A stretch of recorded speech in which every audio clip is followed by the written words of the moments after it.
This is the Dad Devotionals podcast with Dave Domzalski. Each week, I'll bring you compelling interviews that'll educate, inspire, and motivate you to become the father and husband our Lord called you to be.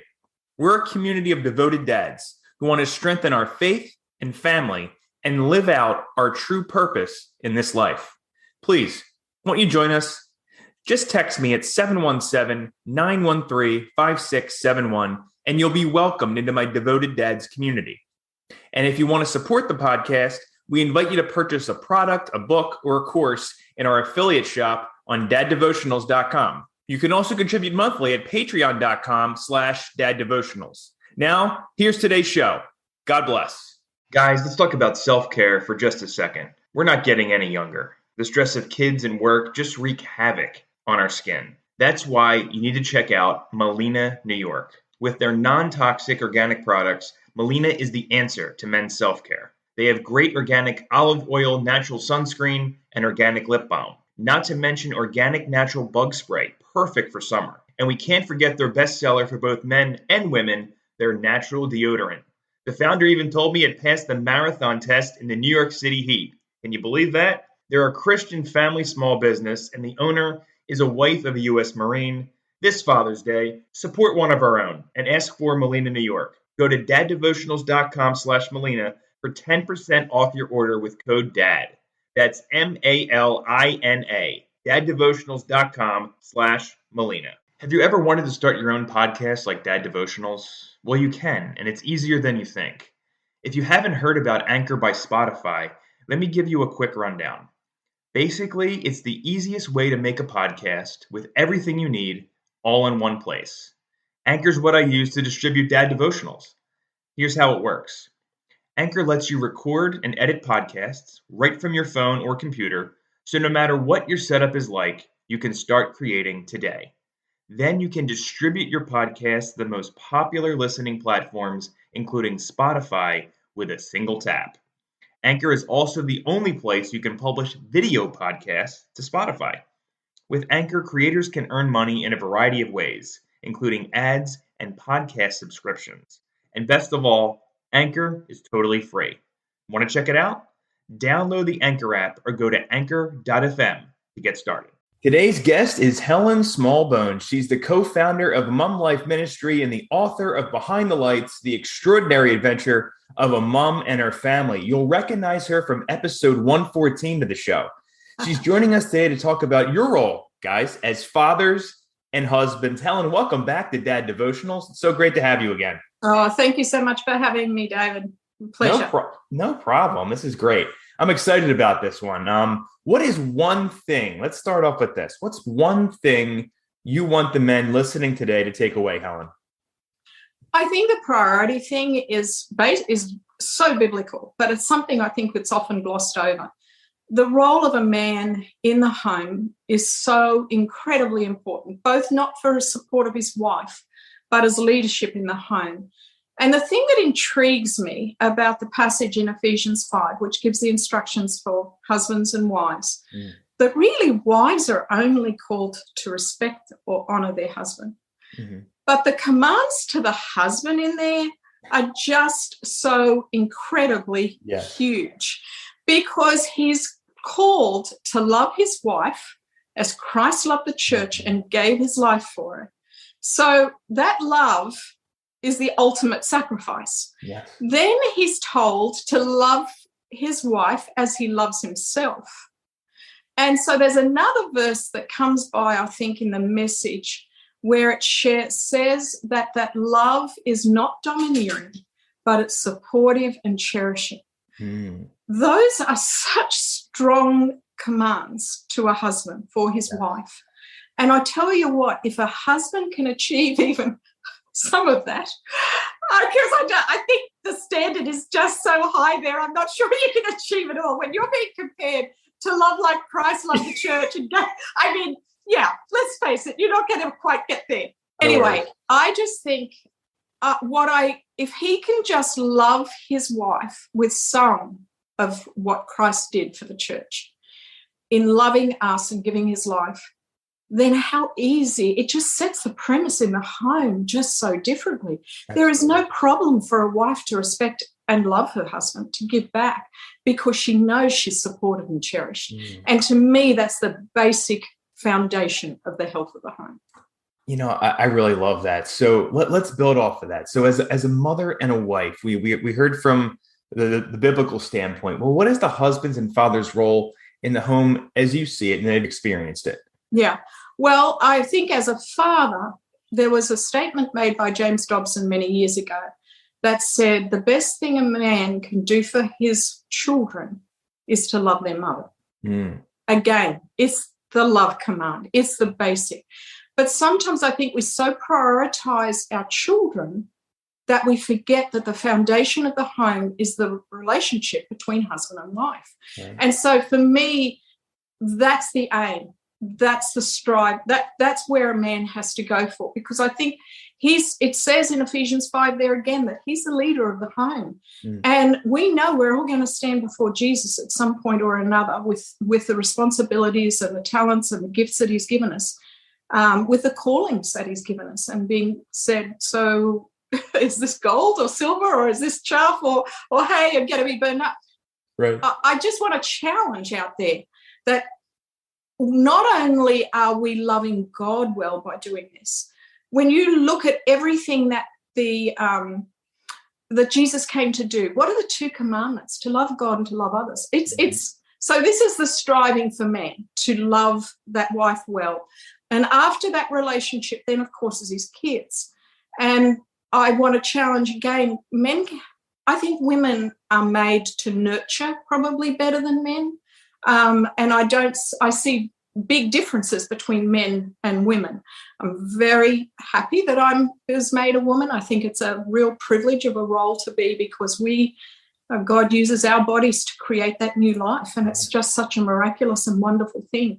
And a man experiences it, but he doesn't experience it to the same level as a woman. And so it's such a privilege for me to be a woman, a wife, a mum.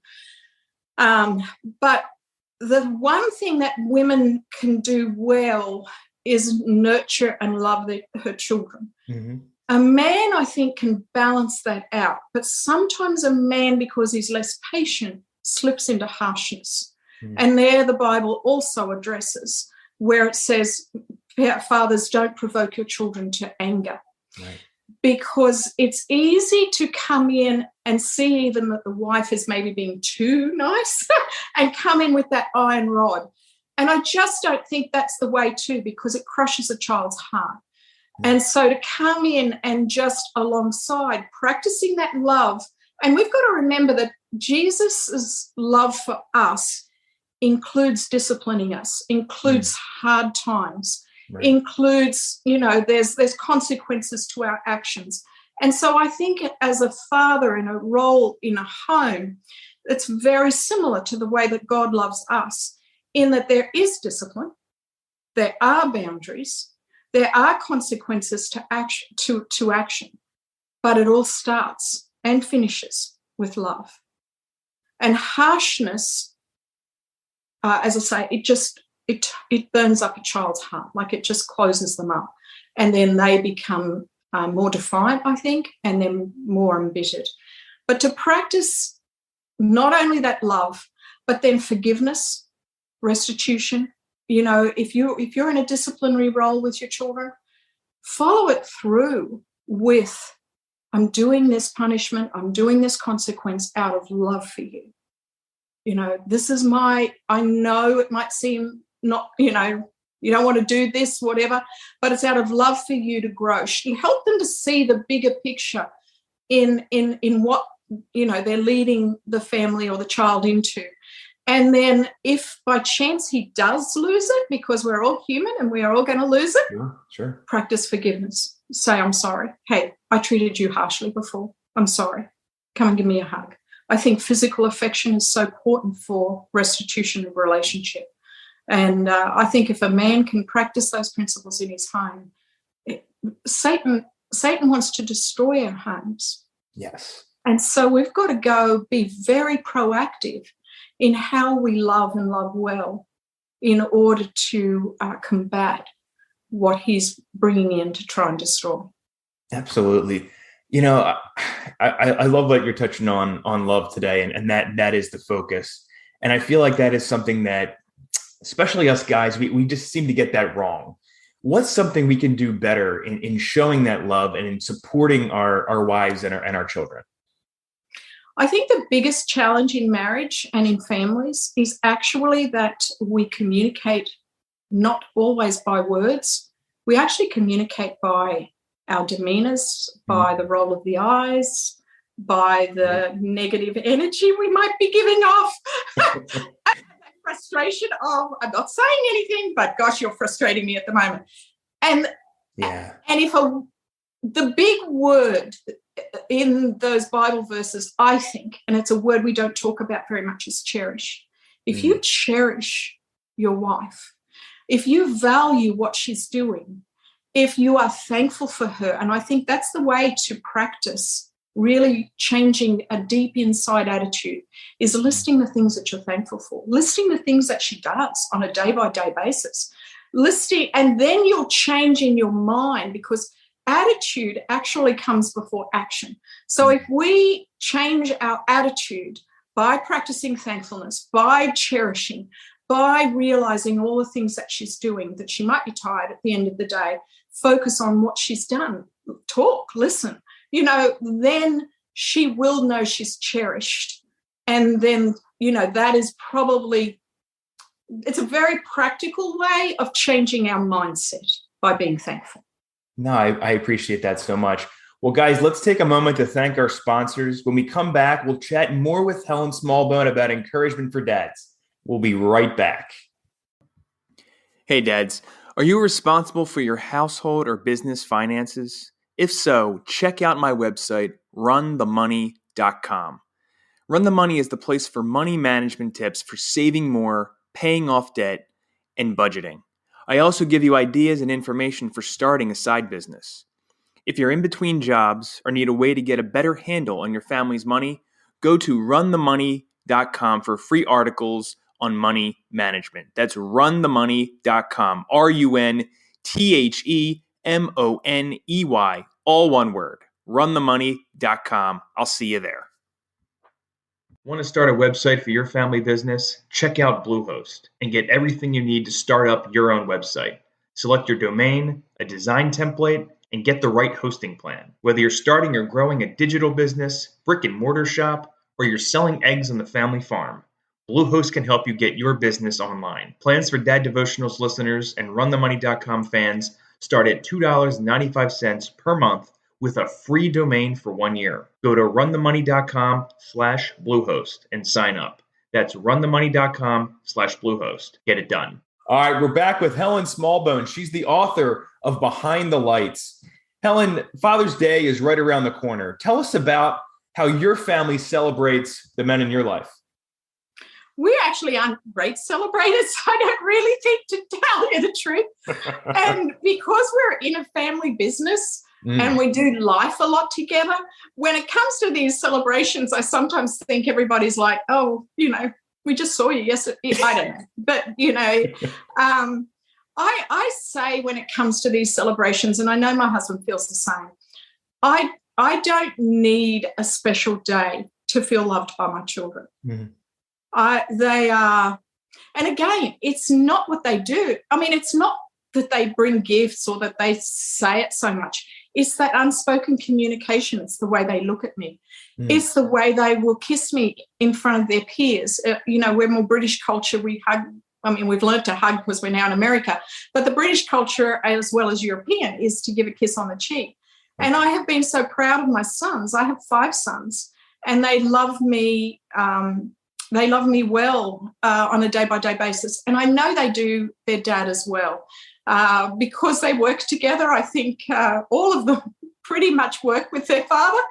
It's not all roses, but underneath they know. David knows, the kids know. There's that underlying honouring on a day-by-day basis that he is their dad. No, I love that it's not just one day, it's carried out through, the other 364. So yeah, I appreciate that. And that speaks to, that's why the book is so great about, you sharing your life, because it speaks to the culture you created in your family and also in your business. So it's a beautiful thing. We work together. Definitely. Definitely.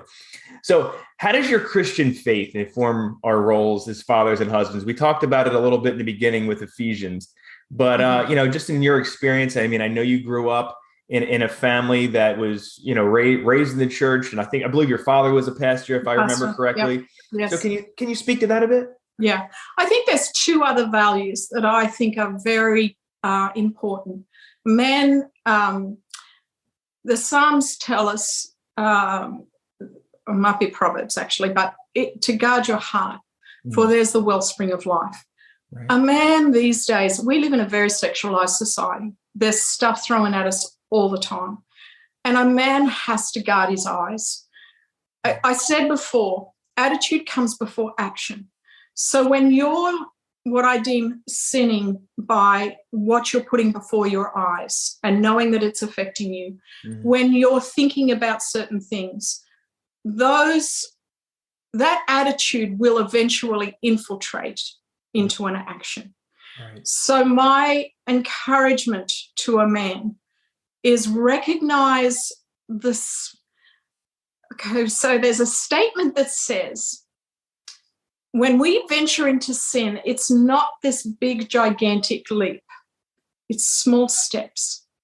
Right. And it's little, little, little. But Satan will take us, and sin will take us further than we want to go, cost us more than we want to spend. And so I think those initial,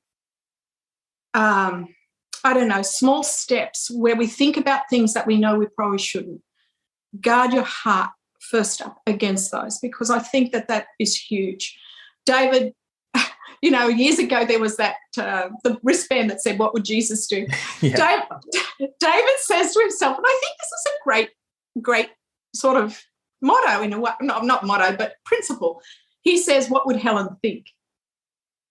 And if he knows that I would be uncomfortable with a situation, with a friendship, with those thoughts, then he knows he can't go there. Like that's his guideline. What would Helen think? And so that's a great practical principle that a man could use in terms of working out what is okay and what's not. Another one that I think is a great principle is where there are no secrets, there are no lies. And it's one of those statements that if you can get into your head, if we can live our life with no secrets, with no hidden areas, then we will be living our life in the light, that it will be healthy. And there's a third thing that I would like to encourage husbands to do and fathers to do is to live their faith at home. Not only are they the leader of the home in terms of where the decisions, they're the end cap, where the decisions are made, but they are the spiritual leader of the home. And Deuteronomy 6 speaks very strongly about that, about bringing those biblical principles. I think there's forgiveness, saying sorry, repentance, forgiveness. But there's also just speaking to what God is revealing to us through his word and practicing those. It says, write them on your doorposts, hang them on your, the Bible verses. But speak about God's goodness and faithfulness to your children, and then about the principles that you're living by, the biblical principles that you're living by. And that impacts your kids' lives in such a huge way. Oh, I love that. In Orthodoxy, we're called as men to be the priests in our little home churches. That's it. That's how we like to think about it. Yeah, I love that. And I think that's so right. You are. Yeah. But again, I don't know that our culture sort of encourages men to step up into that position as well as it should. Well, and I think we were talking before we hit record that, it doesn't. I mean, it actively goes against it and says this isn't important, and it denigrates it. If you display any kind of faith, out in the open, you're mocked for it. Or if you do it on social media, unless you're in your specific group or you have specific friends that you allow to see a certain post, you're going to be denigrated for it. Mm-hmm. Yeah, I agree. Yeah, definitely. All right. Well, this is my favorite segment, Helen. It's called the Fatherhood Five. Now, even though you're a mother, you can still play it. So, but think of it as a lightning round, just quick answers. First thing that comes to your mind. You ready? Uh-huh. All right. What is the most rewarding thing about being a parent? seeing your kids grow. Oh, I love that. What's the most difficult thing about being a parent? Handling when you see traits that you don't like, in your kids. Definitely. So it may not be as much now, but maybe when they were growing up, how did you react when one of your kids did something wrong? Depends how angry I was. If I was angry, I would go to my room, send them to their room, get myself back into control, and then go and confront it. Nice. But you've got to deal with it. Yeah. And I think, I don't know how long these answers can be, but a lot of times we don't have enough emotional bandwidth as parents to deal with the stuff. And so we let the kids go and storm off and slam their door, and then we just forget about it. To me, that's a missed opportunity. You've got to go talk about it and reconcile the relationship. No, absolutely. I couldn't agree more, because if you let it fester and you don't ask for also the forgiveness on your end if you went overboard. Yes. Yeah, I mean, that just those kind of deposits just build up, and then you have that negative bank account in terms of love languages, right? You do. How about today? I guess just as a follow-up to that, how about today? Do you still go back? I mean, you guys work together and all that. You like hitting them with like a newspaper or something if they're out of line? I haven't seen anybody. I haven't seen any kids today. Our youngest daughter, who's an adult, lives with us. So sometimes I do see her.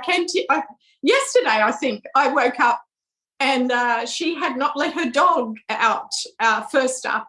And he came up to see me. And as I'm walking down the stairs, I see a pea spot.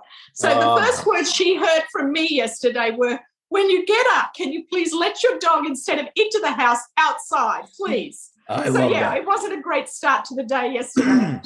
No, I love that. And that's a classic one from when they're young all the way until they're, young adult. Perfect. Oh, yeah. No, it never changes, that one.